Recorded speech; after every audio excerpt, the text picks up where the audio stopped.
I do stumble sometimes. Prejudential, Black America and Presidents, and a contributor to the anthology In Defense of Julian Assange. Her work as an activist includes leadership roles in the Black Alliance for Peace and the United National Antiwar Coalition. So I know I can't hear you, but you are all giving it up for Margaret Kimberley. Woo! Yeah. Thank you. Right. Thank you, Rose. You're welcome. And my apologies.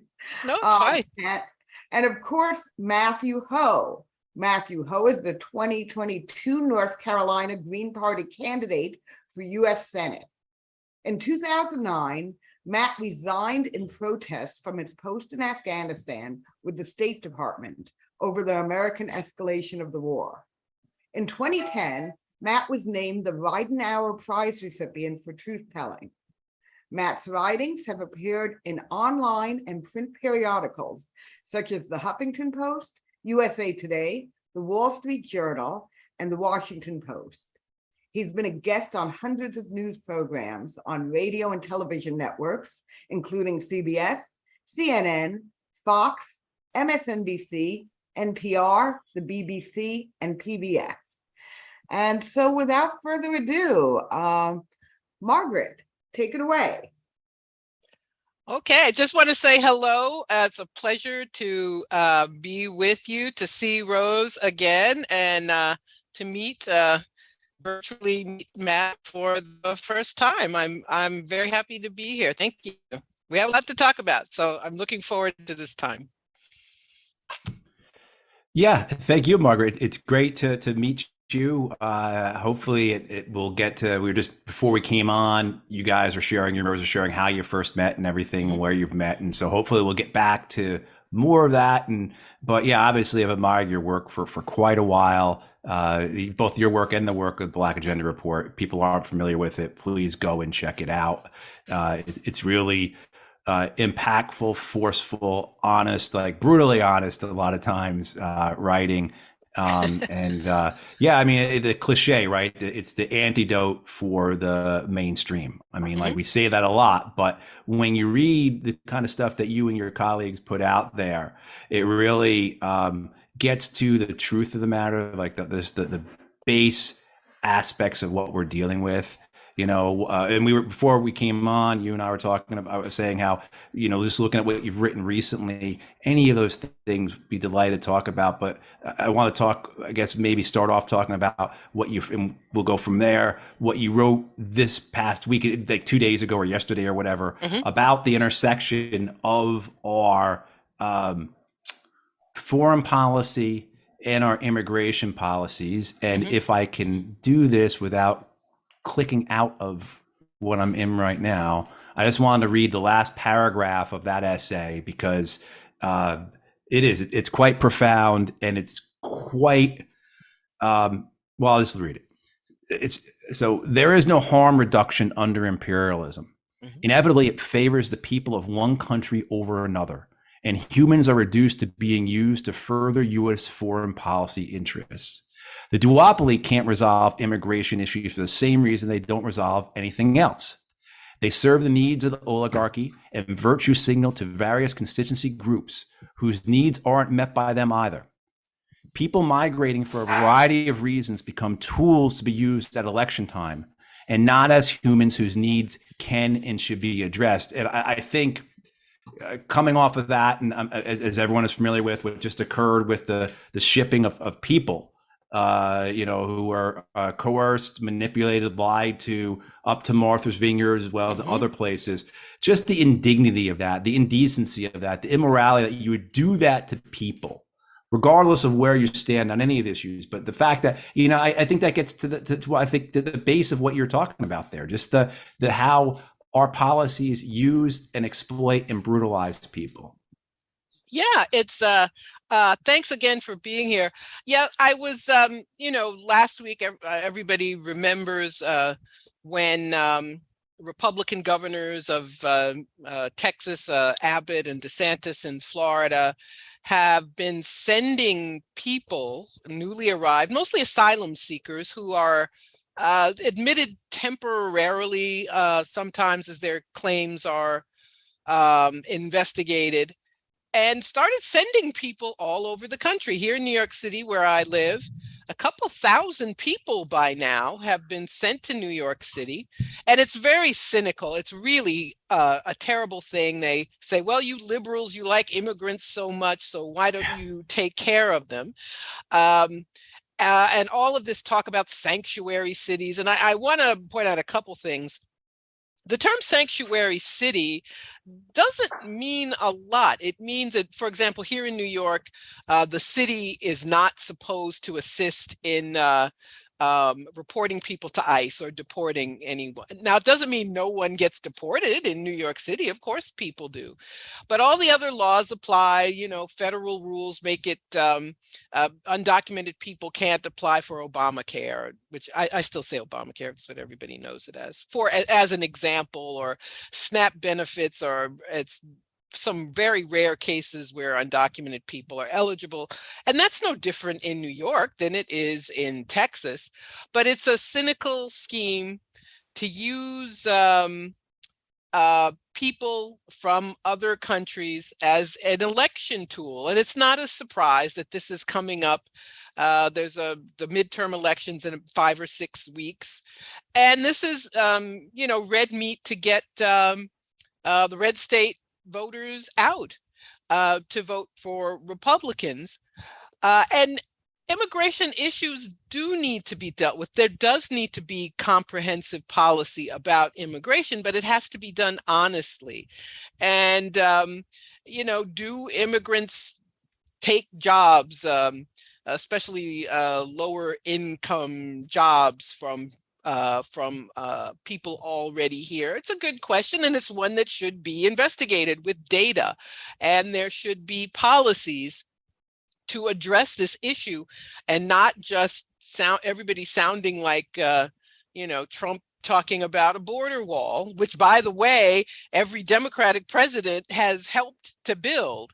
So there's a lot of hypocrisy, Republicans being very flagrant, very upfront about their racism, and Democrats talking out both sides of their mouths about the issue of immigration. And so it concerns me that this has been normalized, that people can be treated this way for someone to score political points, and to be so uncaring, and to be uncaring about people here. So, for example, here, New York City has a very large shelter system. The city is under court order to provide shelter for anybody who shows up and requests it. And that's a good thing about New York. But to have several thousand people suddenly sent to the city without any warning, without any assistance, and for these states to spend their money. The state of Texas, don't people in Texas have needs? Or Florida have needs?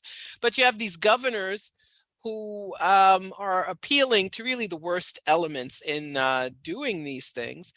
And also, and I wrote about the issue of foreign policy and immigration. The people sent to Martha's Vineyard were Venezuelan. And why is that? Well, I'm glad you asked.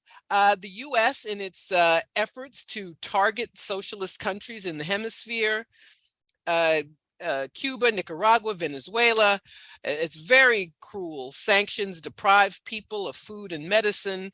U.S. sanctions are in effect international sanctions. So it's not just that you can't perform financial transactions with the U.S., but any other country, let's say with Cuba, but if another country does that, the U.S. sanctions them. So we have it's war by other means that literally cost people's lives. And one of the things they do in order to make the case against these countries which just have committed the crime of being socialist is that their citizens are given preference in requesting asylum. So, and now what a surprise. You see these stories. There are more Nicaraguans coming to the U.S. Well, they've just been told they go to the front of the line. So people who may not even have been considering immigration, now they know they will probably get in. But people from Haiti who are in a living hell created by the US are deported. Living conditions for a long history of US coups, interventions, UN occupations, the UN and it's called the core group picking presidents for Haiti. The current president has been forced by the IMF to enact austerity measures. People are suffering terribly, get guns that miraculously come from guess what country. So gangs in Haiti, criminal and political gangs, are holding people hostage. It's horrible.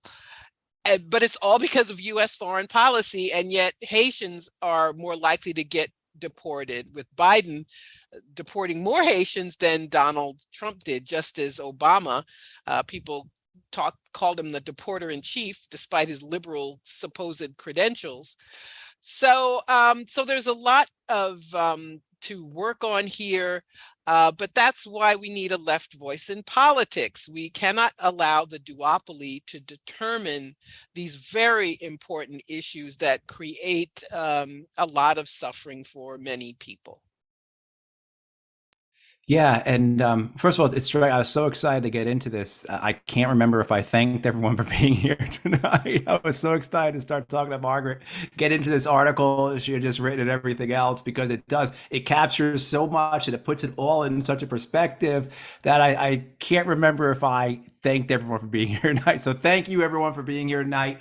I see a lot of names I recognize, some names I don't recognize, which is great. And, some folks who are, a part of our team, Rohima and Janie, I see, and Scott and a few other folks, Mark. But one of the things that strikes me as you're saying this is that we just deal with so many narratives, so many tropes, so many myths, stereotypes.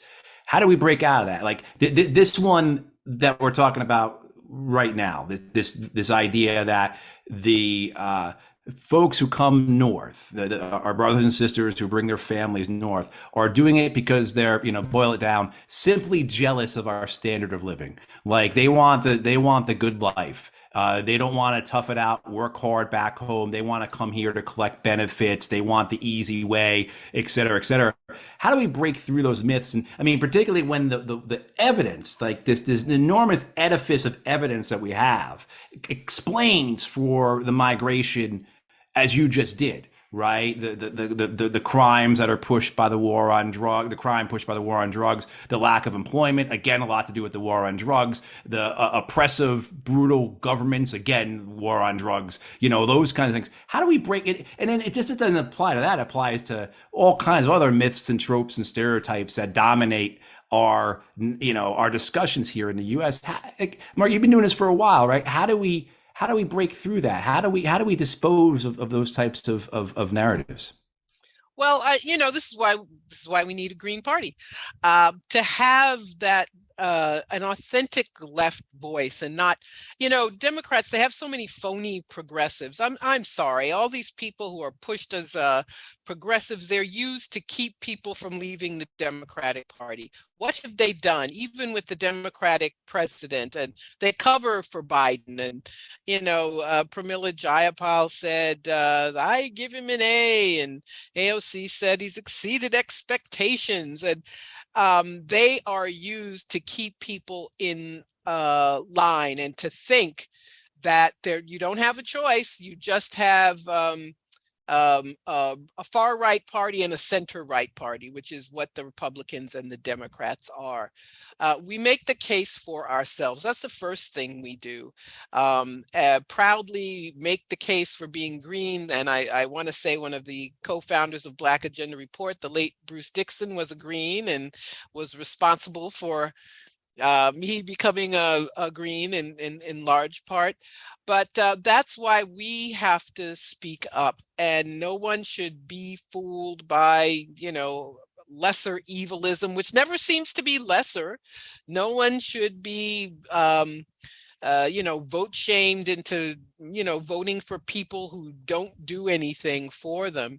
So I think, and as a journalist, it's important for us to always use our voices. It can be difficult to get over the corporate media control, over narrative and discussions about important issues, but we must do the best we can and not retreat. That has to be our goal. We cannot retreat. The attacks on us should make us more determined, because people want to hear what we have to say. Excuse me, they, people are convinced that it's a wasted vote. Well, what's a wasted vote? If you voted for Joe Biden and you get the same policies, I think that's the wasted vote, in my humble opinion. So I think it's important for us to keep speaking out, for Greens to be really active with obviously local issues and national issues, and show people that there is another way, that we don't have to accept this duopoly that which actually often acts in concert. They act in concert with each other. The word collusion's big. I feel like Democrats and Republicans are in collusion. So they'll use somebody, Manchin and Sinema, they were supposed to be the villain, but it's just good cop, bad cop. I think some Democrats breathe a sigh of relief. Oh, let them look like the bad guys. And then they say, well, I would love to help you, but Manchin and Sinema, I just can't do it. So every issue is a reason for the Green Party to exist and for us to run for office. That's the other thing. People need to see Greens run for office. They need to see that they don't have these two bad choices. Right. And I hear it continually from the Democrats that are running, and it's done in a different way by the Republicans. And I see it's based upon fear. It's an argument based upon what I see a lot. And I just heard this the other day because I was at a candidate forum, and this was down in Scotland County, down by the South Carolina border. And the Democrat who's running for the U.S. House was there, a guy named Ben Clark. And if you're familiar with Ben Clark, he's a state senator. The reason why he had some fame this past summer was because as a Democrat, he voted for the Don't Say Gay bill, the North Carolina version of the Don't Say Gay bill. Clark voted for. These people are not allies of anyone. They're allies of political expediency and money, and that's it. But his pitch was the same we hear all the time, which is be happy for the crumbs you have, because the other guys won't give you any. And the Republican pitch is similar but different, right? It's other side of the coin, I guess, which is be careful with the crumbs you have, because if these other people get in power, they're going to give it to the black and the brown people. So there's a fear-based, there's an identity-based, and it's you see this over and over again, and it comes to really a head, of course, in our immigration policies, in our border policies, our asylum and refugee policies. I mean, you make the point in that article about how we've let in 100,000 Ukrainian refugees in the last few months, which is fine. I'm totally happy for that. We should be a refuge for everybody, particularly those fleeing from war and imperialist wars. But, the idea that it belies, though, it turns on its head the argument that we can't take in people. That we have to arrest 2 million people on the border like the Biden administration has done, because we have no capacity. And at the same time, too, you have governors and state legislatures screaming around the country that we have this labor shortage, there's a labor crisis. We can't raise wages because there's a labor crisis. We have to bring back unemployment, 5% unemployment, because we have a labor crisis. And, that's would be completely undone if we had some type of sane immigration policy that wasn't based on racism and hatred, and but based upon the idea that, look, we need people in our economy. We are a land that can expand and accept people. I mean, my grandparents were immigrants. I mean, that's maybe why it's so close to my heart, this conversation. But yeah, you get to that idea though, and you see this right over and over again. It comes back to this blue versus red identity, or some type of fear-based. And yeah, as you said, the lesser of two evils. Are there really two separate evils you're talking about here? Or is it just one that I see also too, Margaret, where it's you're forced to choose who your ally is going to be with the Democratic Party. So what I've seen presented now is this idea, which certainly has legitimacy to it, that Republicans are a great threat to our LGBTQIA brothers and sisters, family members, neighbors, right? But then if you say, but okay, we do have to protect those people and be good allies, but we also have to stay on the thing with our brothers and sisters from the South. We have to stay on with the immigration. They act as if, no, we have to pick one or the other. There's not room enough to have the human concern, the dignity, the rights, the compassion for everyone. And yeah, I mean, I see that over and over again. And being on the campaign trail, I see it more and more.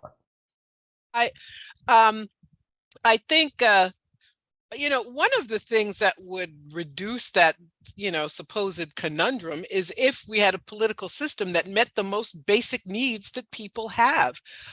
It's very cynical to elevate don't say gay or any number of things when there is agreement between the two parties that there isn't going to be Medicare for all. People act as though, it's Marjorie Taylor Greene. They don't have Medicare for all because of her. No, you don't have it because of Joe Biden. He said you're not. He said, I'd veto it. He said very proudly. So no, you're not getting what Hillary Clinton said, never, ever, ever come to pass.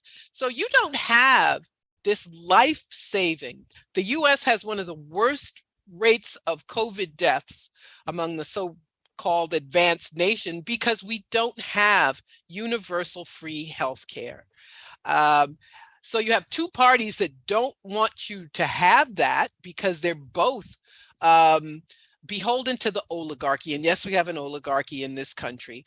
And so they don't meet these most basic needs. So they will elevate issues that, while they're important to many people, there is a hierarchy of needs, right? And neither party talks about resolving them. Because people may disagree about some other things, but if you ask them, would you like to have free healthcare the rest of your life? The answer is yes. And but they know that, and they don't want to do it. And that is how they divide people. They divide people over issues that, because they agree about the things that we need the most. They agree they don't want you to have it. They agree that the military spending, it's almost $800 billion a year. Is that the figure? So 60 billion. 850. Sorry, I'm fine. That's a bargain though, because that doesn't include the nuclear weapons, the intelligence agencies, the Veterans Administration, the as well as all the interest. And not to get me going on all this, but the thing that I tell people about the military budget that really should make people understand where our priorities lay is the fact that if the interest and debt payments that we spend for past military spending and wars were their own separate federal agency, like that money we spend on past military spending, it would be the third biggest federal agency in our government. After DOD and then after the VA, we spend the most amount of money on interest and debt payments on past military spending. This year, it's about $180 billion on past military spending that we're paying out. So yeah, I mean, the priorities, yeah, but I'm sorry you got me all spun up with that. Well, it's hard not to be. It's like it's most discretionary. Defense Department gets most discretionary spending. It's literally why we can't have nice things. Very basic needs not being met. But that's why you need the Green Party to talk about these things, so you don't have this phony concern. And people ask me why I tend to criticize Democrats more. I'm like, well, they're the phony ones. The Republicans are like, yeah, we're the right-wing party. They say so. The Democrats will claim to be more inclusive about certain issues, and okay, they are. But where the rubber meets the road, they are just as unlikely to meet the people's needs.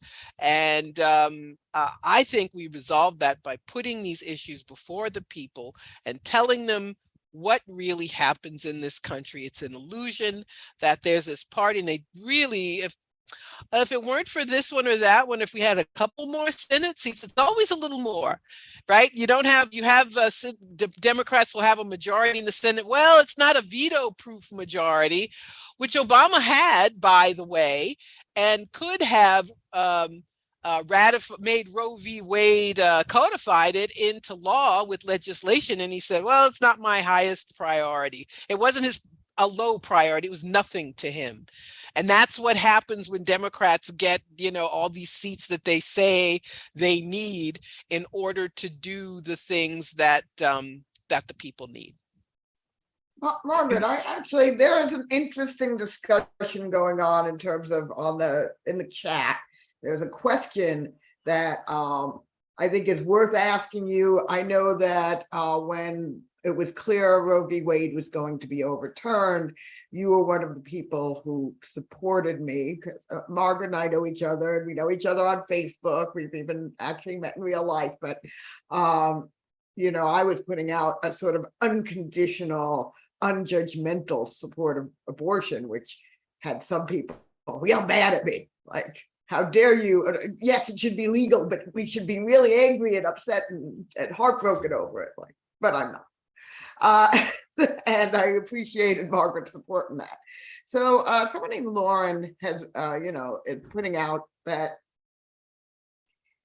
I'm not phrasing this as your exact wording, Lauren, but the point of it is she fears that voting for Matt will cost Sherry Beasley, a pro-choice Democrat, the election, and then essentially they can't codify Roe v. Wade, and so in a way it's like, look at what's at stake: abortion rights. Now I have an answer on that. They had 50 years to codify abortion.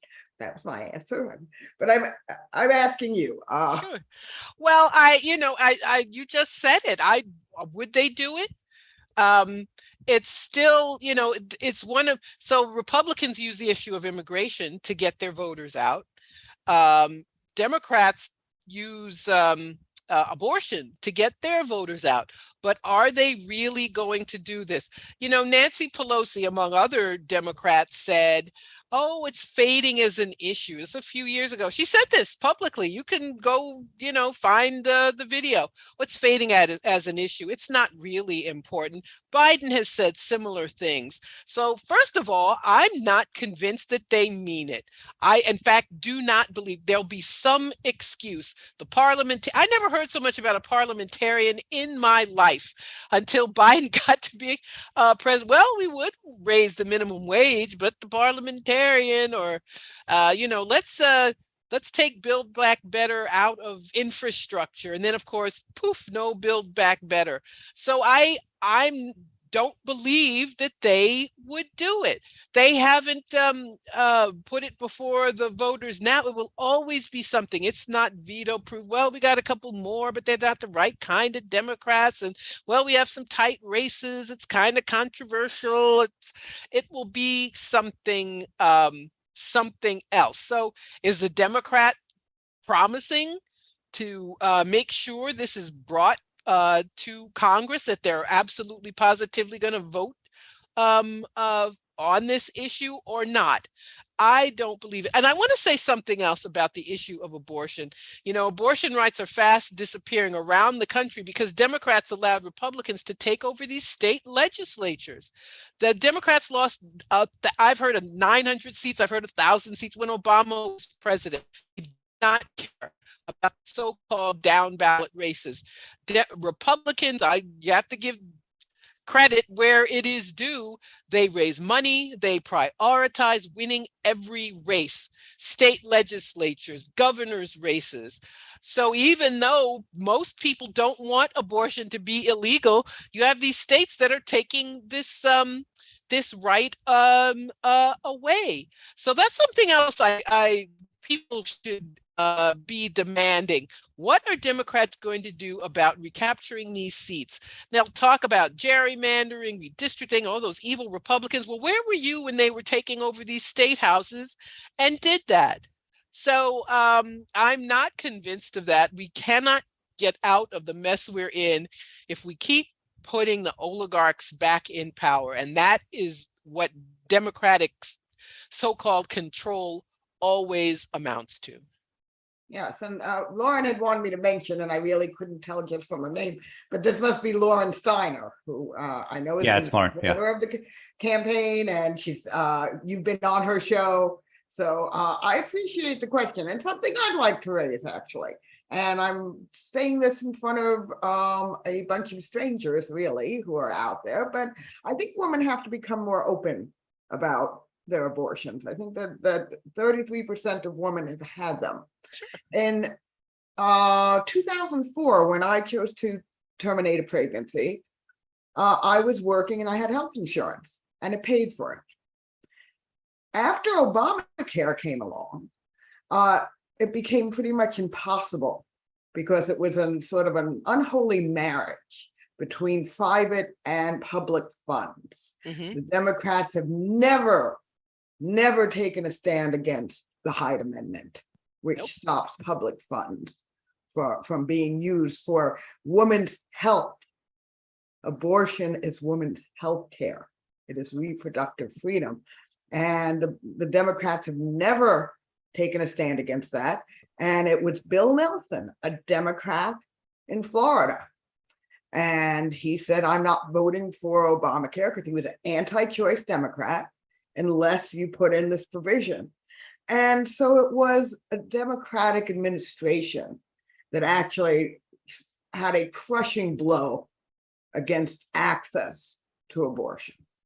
So I have personal feelings on why I can't and don't trust the Democrats on that issue. Well, it's so, and you're right not to. I mean, look at Obamacare. It was like Romney care. Remember a Republican? I mean, it was like Romney care for the whole country. And it's not the best thing about Obamacare was should we say Affordable Care Act instead of Obamacare? The best thing about it was the Medicaid expansion. And unfortunately, there are millions of people who still don't have access to that because they're almost, it's mostly southern states, a few northern states that have chosen to act against the interests of their people. And whenever people have a chance to vote referendums, everybody wants the Medicaid expansion. But that's a bigger issue about democracy, or rather the lack of it. But I think it's good for people who want to talk about their own personal experience with abortion. I'm glad that doctors are talking about abortion as a life-saving procedure for ectopic pregnancies, which are fairly frequent when a pregnancy occurs outside of the womb. And it can be very dangerous and deadly. But doctors can't take any, because if there's a heartbeat, if you can't do anything. So the doctors are afraid of being criminally charged for saving a woman's life. And I'm glad that there are medical professionals who are coming forward and talking about these things. And yes, I am one who is in favor of abortion without apology. I don't say pro-choice. I'm for abortion. It should be legal. It's something that the only fair democratic thing to do is to let every woman make that decision without any legal restriction. But at the same time, I don't want this to turn into the personal stories. Like, there were members of Congress, and I appreciate their bravery in talking about a difficult issue, which they can be smeared over and criticized for. But I think we need to talk about democracy. We need to talk about the individual rights. We need to talk about healthcare in this country, and so I think that's where the emphasis ought to be. Yeah, whenever I have these conversations, I try and direct it back to that idea, just as you were saying, Margaret, and as Rose's comment about it being abortion, unconditional and non-judgmental, right? I mean, that's how I'm a man, so I should have very little say in this other than ensuring that people have what they need to live healthy lives, and that's where it comes back to for me. This is healthcare. There should be no conditions on it. There should be no requirements on it, no deadlines or limits or whatever the woman decides. And, obviously that you can throw out, I got hit in the radio last week with like this really tough question on like, okay, what is actually the limit then? What are you talking about? If the baby's outside the mom, attached to the umbilical cord, is that like a really, and it's a hypothetical, like, but, I guess we do have to get into that to determine the limits of legislation or the exactness of legislation. But for the purposes, I think, of most of us in this country, it's the idea of like making sure people have what they need to live. And you hear these stories now. Last week was the story of the woman who had to go from Louisiana to New York under the threat of arrest from Louisiana law enforcement. And, if she hadn't gone to New York to have an abortion, she would have had to carry the child with her for another 6 weeks or so, wait for the child to die because that was going to happen, and then pass, so the whole thing is when we start actually looking at the individual stories, and this is why I do appreciate, particularly as a man, hearing these stories, because it allows me to somewhat empathize, just to try and have some degree of understanding, even though I can't. But to try and reach some point where I understand that this is ultimately about compassion. This is ultimately about justice. This is ultimately about fairness. This is ultimately about, quality of life. And you see that throughout. And that's why I again, to go back to put more praise back on the Black Agenda Report. I don't know when I first started reading it, 5-6 years ago, maybe. I'm not sure. I'm pretty sure it's a guy named Tariq Kauf was the guy who turned me on to it, though. But I don't know if you know Tariq, right? Yeah. So, but I'm pretty sure it was Tariq. But again, getting to that basic point, what's the actual point here we're talking about? Like in the essay we were talking about about immigration that you just wrote, what's the basic point here? And the basic point is that we have policies that use people to achieve political objectives for either domestic or foreign, or, and ultimately, so yeah, it is. I mean, and I'm really glad that you and Rose had that dialogue right there. And I appreciate Rose being willing to speak openly about this. I do too. And but for Black Agenda Report, blackagendareport.com, we have a new issue every Wednesday. Black Agenda Radio, we have interesting interviews. I would say, we say we give the news and analysis from a Black left perspective. Left, definitely. Yeah. And we're very proud of that. If there was going to be something, and I was thinking about what you said, if there's going to be something that tied together the way we address issues, we are concerned about human rights. We talk about legal rights, about civil rights, but it's human rights that we need to be concerned with. And abortion being legal, that is giving people their human rights. Being against imperialism. The U.S. violates human rights all over the world. Our mass incarceration state is very inhumane. The U.S. has no business talking about human rights any place else in the world when it's the world's biggest jailer. So healthcare, it's a right in so many places. Supposedly nobody. Okay, third world is not a word anymore. The global South.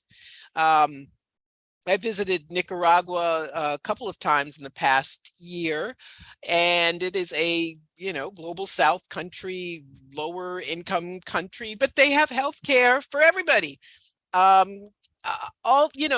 many countries that the U.S. is supposed to be more advanced than, or, richer than, and but everybody has healthcare. People, I have a Facebook friend who lives in San Diego.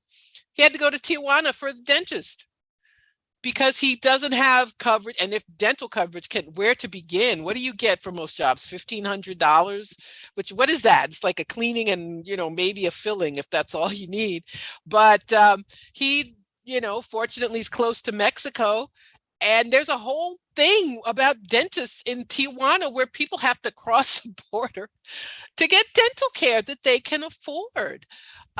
So that should be a right. Nobody should have to do that. And weren't they supposed to add that dentistry to Medicare? And then they have the nerve. This last law they were crowing about, IRA, I can't even remember what it stands for anymore. What does IRA stand for again? Inflation Reduction Act. Thank you, which it's not going to reduce inflation, but that's another thing. They were going to, they said, we're negotiating drug prices for the government, and it's Medicare only. It's 4 years from now. I think is it 4 years from now, or 2025 or 2026? I think 26. 26. Yeah, 26. Yeah. And it will only be for 10 drugs. Right. And they have the nerve to say, they go on Twitter. They love Twitter, the Democrats, so they can, claim they're doing things they're not doing. We took on big pharma. No, you didn't. You went to big pharma and you said, look, and help us out here. We got to act like we did something. What are you going to allow us to say? And they came back and said, okay, 10 drugs, 4 years from now, we'll let you do that. And that's it. So, there are places all over the world where you do not pay for prescription drugs because they're free, because it's covered. And that is a human right. Policing is, you have the right to live. We have a country where police kill an average of 3 people every day, 1,000 Right. people every year. You violate the most basic right is taken away from you. So, and in this country, being Black is a big, unfortunately, a risk factor for everything bad. So we must also talk about racism and how institutionalized it's been here and around the world. So I was just trying to think about human rights. And even as we at Black Agenda Report tackle many issues, domestic, foreign, I think that is, if I had to say one thing that ties it all together, that's what we do. Well, I think that's, where a lot of the Green Party platform comes back to, where everything comes back to is human rights. If you look at like our economic Bill of Rights, it's tied to the understanding that housing, education, healthcare, and jobs are human rights. And if you have that understanding, then you have to act on it then. If you look at climate collapse, how can you say inaction on climate is not a violation of human rights? What it's doing to the, let alone what's doing to the entire ecology, the planet, et cetera. But this Inflation Reduction Act, it's just the whole way that it's presented. It was a bill that Mitt Romney or Orrin Hatch or someone like that would have proudly co-sponsored because it was half of the cost of it is deficit reduction. So this is the same type of policies that we really saw the Democrats embrace 30 years ago. It starts earlier than that, but like really when Clinton comes in and that. But the other things too, like the expansion of the fossil fuels in this is such it's not even a giveaway. It's more than a giveaway. You're talking about the estimates I've seen for the fossil fuel expansion by the public lands that are being given, not including the pipeline acceleration, like the gutting of regulations and the fast tracking of pipelines, but just the giveaway of those public lands that we're going to do over the next 10 years. That's going to increase American natural gas exports by 160% and oil exports by 50%. Can you imagine going up to anybody's business and providing that type of, and God forbid then you did that for working families. God forbid you went up to a family that was in need, which is basically most of our families now, particularly, we have in North Carolina, Margaret, 52% of our school kids qualify for free school lunch. 60% of Americans are saying they're living paycheck to paycheck. The numbers are off the charts on these things.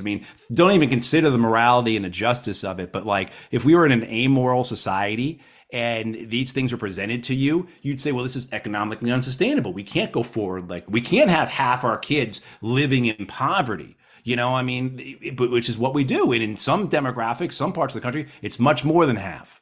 Right. That's so, this idea, then it comes back again to the human rights. But can you imagine if we did for families, working families, like what we're doing for big agriculture or for pharma? Her show is The Robust Opposition.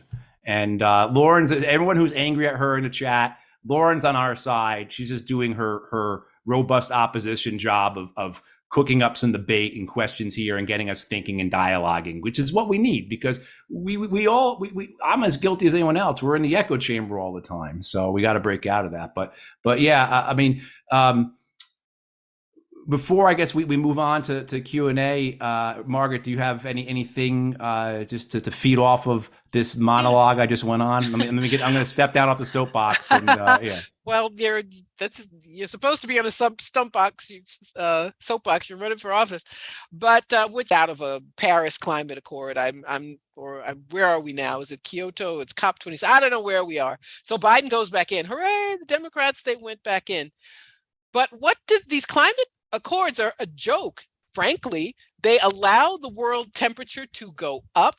The richer nation or countries with their fossil fuel production, we still get, as you point out, oil drilling on public lands.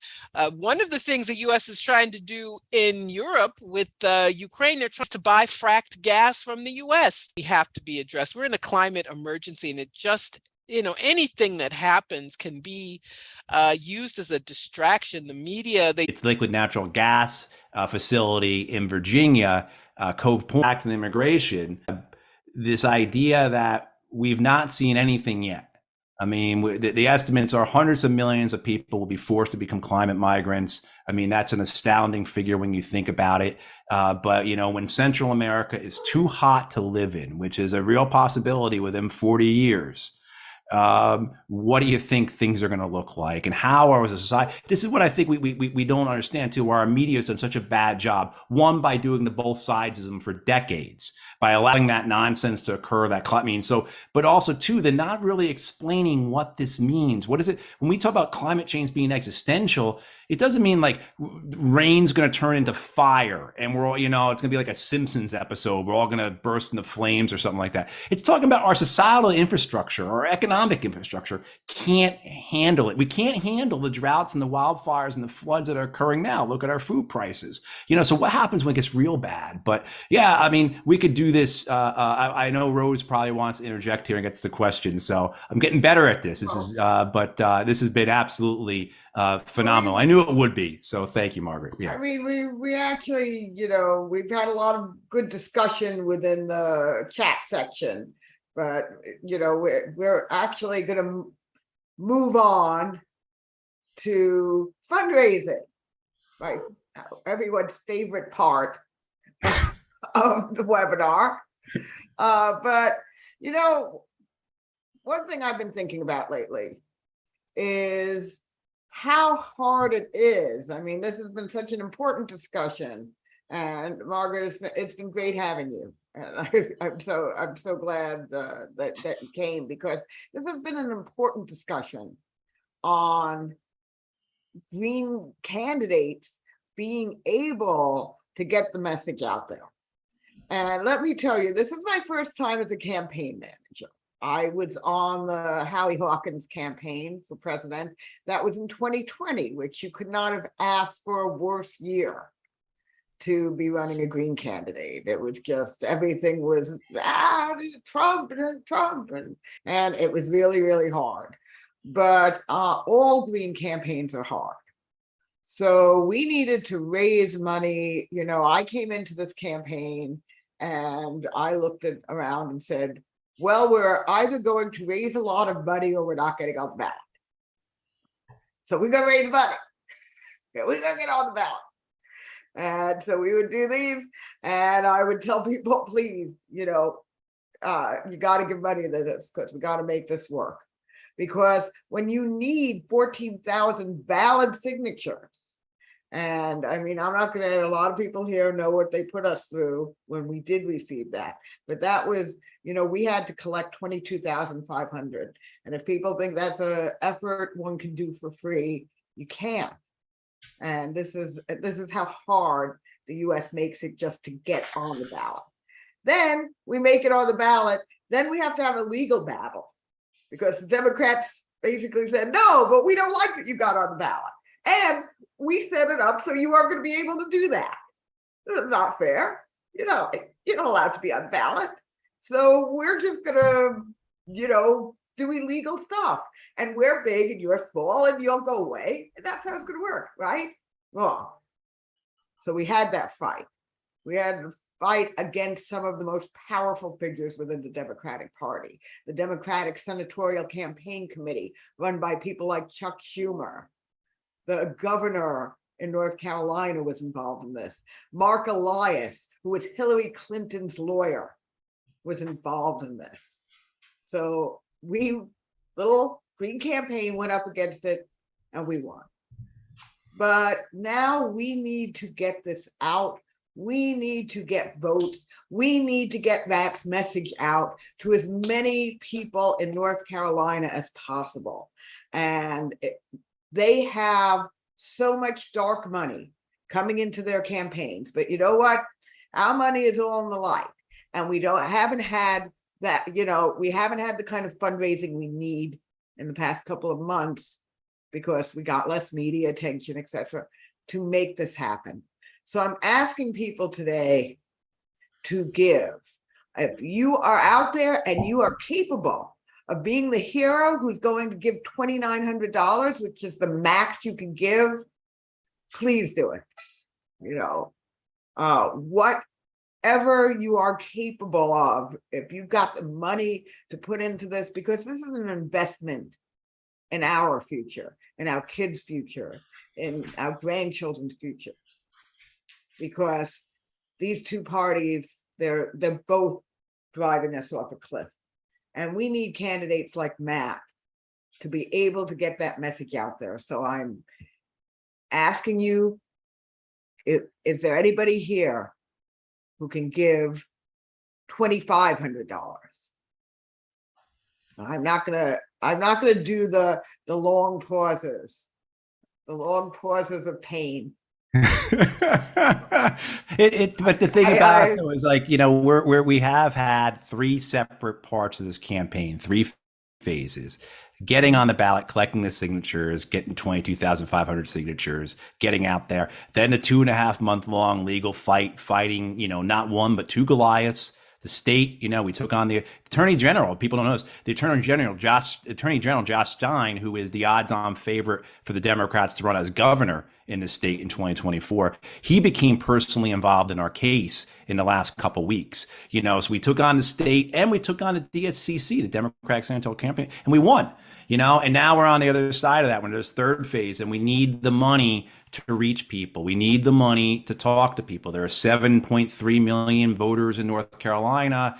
How do you talk to them? And we get out, we go to events, festivals, forums, we do our own things. We also have to advertise so people can help us. That's what we need it for, because we need to make sure people know that there's an option, that isn't the Democrats and the Republicans. Yes, and keep in mind that, the Democrats and the Republicans, this is both, Beasley and Budd, both of them have millions of dollars to run empty campaigns. I mean, it's, I'm following them both, and neither one of them has anything of true substance to say to the people of North Carolina. They have nothing of great substance. Beasley isn't Trump and Budd isn't Biden. And that's what they run on. Okay, well, that's nice. But what else do you got? And the substance is here. So I'm asking people if there is someone here who could do 2,000, even 1,500. A couple of people giving this kind of money to the campaign puts us in a position to be able to get the word out to as many people as possible. I don't know who SH is, but I thank you, SH. Unfortunately, I am not on host right now, so I can't see everybody's name. Oh, okay. Well, SH, thank you. Is there anybody here who's capable of doing $1,000? If one person could do that, again, this is something we really need. And you know what? I don't feel embarrassed. I ain't too proud to beg, because I know what this is an investment in. And I know that they're shameless in taking money from big pharma, from big agriculture, from the people who are polluting our planet in the oil and gas industry.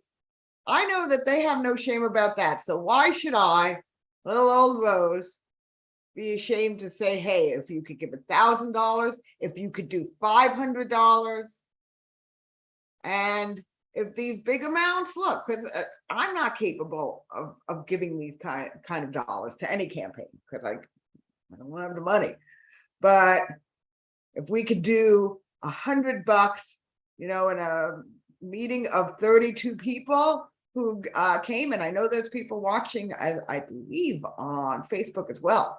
So, hi people on Facebook, you can give too. So if there were people who could do $100 tonight for them. So it's very, very important to dig deep and do, bless you, Matt, and give what you can Thank you. to Matt Hoh, who is dare I say rising star in the Green Party. And I wanted to say, I forgot what I was going to say about about the Democrats. It's a funny thing. If Democrats need Green votes, wouldn't they make a coalition with Greens? Wouldn't they reach out? Wouldn't they say, well, these are the issues we can go with, we can go along with these issues, and, we need your people to vote for us, so we'll, like a coalition, right? But they don't do that. They just try to stamp out true leftism. And that's their biggest, I believe they see people on the left as a bigger enemy than they see people on the right. So that's my answer to them. You want our votes? You want my vote? Fine. Talk about something that I want. Talk about one thing. Say one thing. Compromise can be principled, but they don't even offer that, because so they're telling you they're the party of the oligarchy, and they in fact do not want your vote. So I see no reason to follow that line of so-called reasoning. Yeah, I hear this from people occasionally. Usually it's progressive Dems who are vote blue no matter who. Why don't you drop out? It's kind of like, well, what? Okay, I'll play your game for a little bit. I would never do that. But I'll play your game for a little bit. What concessions am I being offered? And there's an arrogance of power that just says, well, there are no concessions. We would never concede to you. We're entitled to, and it all gets back to this inane, insipid horizontal line, left and right. And, it's just so manufactured to ensure that, the two corporate parties, the parties of war and Wall Street, right, have ownership of the electorate, because there's only two parts, a left and a right. And it's completely, the arguments, when you talk to people and you go through this with them, and their understanding of it, it really falls apart quite quickly. But the other thing too, Margaret, we'll wrap up here and let people go, but it's rare that we run into these arguments in real life. Like when we were out petitioning, talking to tens of thousands of people, when we're at these festivals, talking to hundreds of people every day, just at these candidate forums, I don't hear those things, because that's like the MSNBC and Fox News partisan bubble.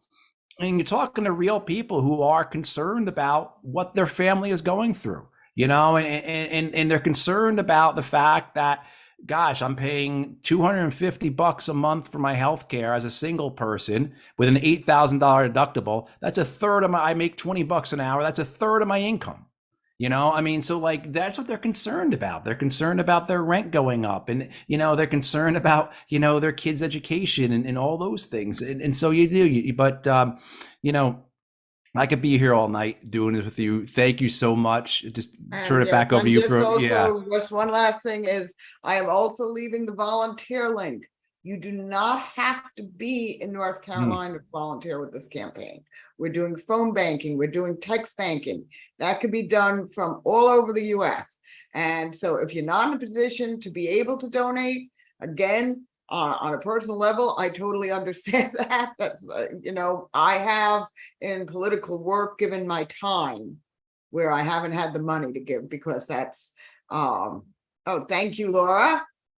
Thank everyone who has donated tonight. Thank you, Laura. But if you could help us with this important operation to get on the phones, to get on text and get this word out, because we've got like about just over 6 weeks to go. And what I've said before, and I'll say it again, is the Democrats were scared to have Matt Hoh on the ballot, and I want to give them something to be scared of. I want their fears to all be founded. Because what they're scared of is a candidate who is for the people, and who, and we're working to get in these debates. Don't bite the debates off yet, because people actually get to see Matt. We'll see how that goes. I think he's going to come off a little more progressive than Sherry Beasley, my take on the matter. So please do what you can to get involved. Next Wednesday, everyone, we will have Chris Hedges. So I hope you all can make it to that one. That is going to be Wednesday, September 28th at 8 p.m. So Matt, Margaret, any closing words? And we will call it a night. Just thank you again, Matt. Thank you again, Rose. It's I started off saying we were going to have fun, and it's great to talk about these serious issues, but with like-minded people, and to be reminded that we're not alone. And they try to discredit us and say nobody cares about what you care about. No, not true. And that's why it's so important for us to use these technologies to be together. And thank you both, and good luck to you.